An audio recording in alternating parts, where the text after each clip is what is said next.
Bharatiya Janata party ఇప్పుడు ఎన్డీఏలో భాగస్వామి అంటే ఎన్డీఏకి హెడ్ క్వార్టరు అదే.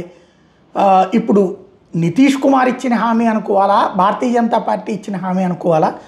వెర్రి హామీలు ఇచ్చారు బీహార్లో. రాష్ట్రంలో యువతకి 1 కోటి ప్రభుత్వ ఉద్యోగాలు ఇస్తారట. ఏదో 9th క్లాస్ చదువుకున్నటువంటి వాడు తేజస్వి యాదవ్ హామీ ఇచ్చాడంటేనే మనం వెటకారం అనుకున్నాం. ఇప్పుడు అదే వెటకారం నితీష్ కుమార్ చేసుకొచ్చారు. 1 కోటి ప్రభుత్వ ఉద్యోగాలంటే కనీసం 20,000 రూపాయల జీతం ఇచ్చిన 20,000 కోట్లు అవుతుంది నెలకి జీతం. నెలకి 20,000 కోట్లు అంటే ఏడాదికి ఎన్ని వేల కోట్లు అవ్వాలా, ఎన్ని లక్షల కోట్లు అవ్వాలా? ఏమైనా చేయగలుగుతారా? కామన్ సెన్స్ కూడా లేని దిక్కుమాలిన హామీ. అది పక్కన పెడితే KG to PG వరకు నాణ్యమైన ఉచిత విద్య, ఇది పాపం కేసీఆర్ గారి దగ్గర నుంచి చంద్రబాబు గారి దాకా అందరూ చెప్తుంటారు ప్రభుత్వ స్కూల్లో చదువుకోండిరా అని చెప్పడం అనమాట.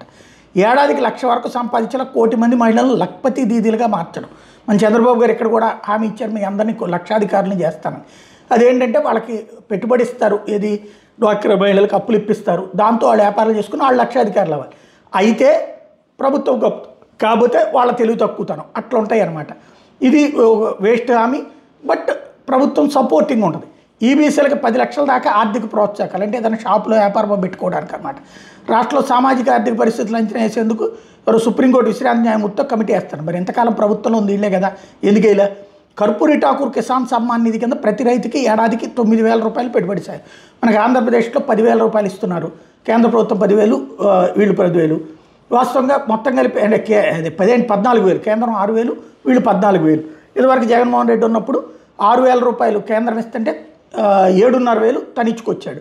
ఇప్పుడు వీళ్ళు 9,000 అంటున్నారు. మరి కేంద్రం 6,000 కూడా కలిపితే కనుక వీళ్ళు 1,000 ఇస్తారు.